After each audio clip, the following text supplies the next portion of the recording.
Zdaj, a bi zaključili s par idejami ali pa mogoče kar z nekim konkretnim primerčkom, Darja, ti imaš enega?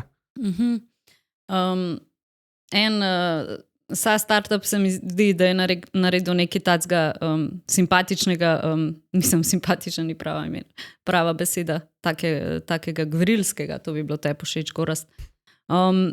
Zaradi tega, ker kaj so oni naredili, oni nagovarjajo podjetja, ki servisirajo programerje, se pravi, to niso podjetja s programerji, oni delajo za podjetja, katerih stranke so programerji. Ne? In kaj so oni naredili? Oni hodijo na sejme za programerje, se pravi, ne za njihove stranke, ampak za programerje. Ampak te stojnice na teh sejmih so pa direkt njihove ciljne stranke, ki servisirajo programerje in oni se prav želijo priti do teh ljudi na stojnicah, do razstavljavcev. Preden grejo na neko konferenco, pogledajo, kdo bo razstavljalec na tej konferenci, to so itak sponzorji, ne, so napisani na spletnih straneh dogodkov in se skrbno pripravijo, točno vejo, šli bomo do teh določenih podjetij, ki so na naši target listi, pripravijo za njih personaliziran pitch in pol hodijo od buta do buta in pač predstavljajo to svojo ponudbo in na tak način so pridobili že ful velik strank. To se mi zdi tako cool, ker je nek tak drugačen pristop. Ne? Ampak kar bi iz tega rada nekako povzela ali pa kar se mi zdi, da bi bilo fino, da bi vsak poslušalec, ki dela v B2B odnesel od tega podcasta danes je, da ni treba jeti po vseh teh 5 korakih in to strategijo zdaj upeljati v nulo, od A do Ž.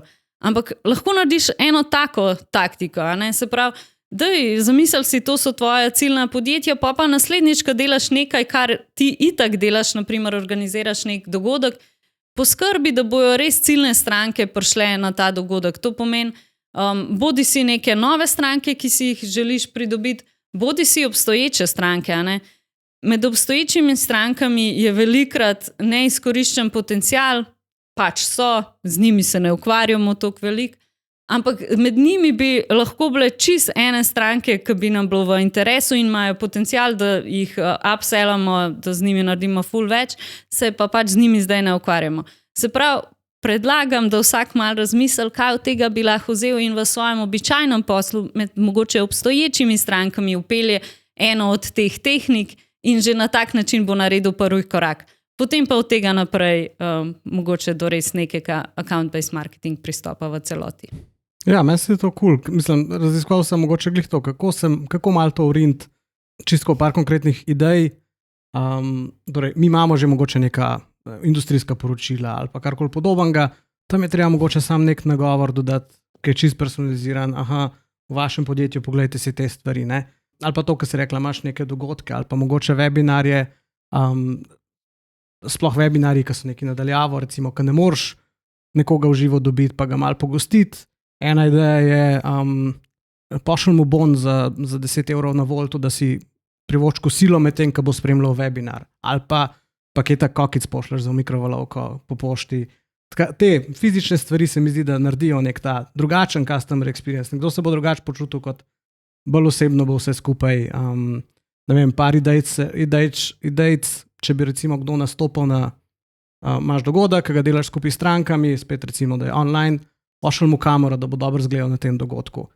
Ali pa, ne vem, stranka, ki je štartala nek nov produkt, pošlji jim šampanjec, pa jim čestiti za to, da so oni nekaj novega štartali, pa rečeš, da z njimi skupaj to proslavljaš. Tako, so par stvari, kjer prodajalci tako spremljajo, kaj stranke počnejo, ali pa jih že zdaj vključujejo, ali pa vabijo na dogodke. Pa če smo takrat malo pozorni, da je to stranka, ki nam je pomembna, lahko naredimo tisto nekaj več, kar konkurenca zlepa ne bo. Ne?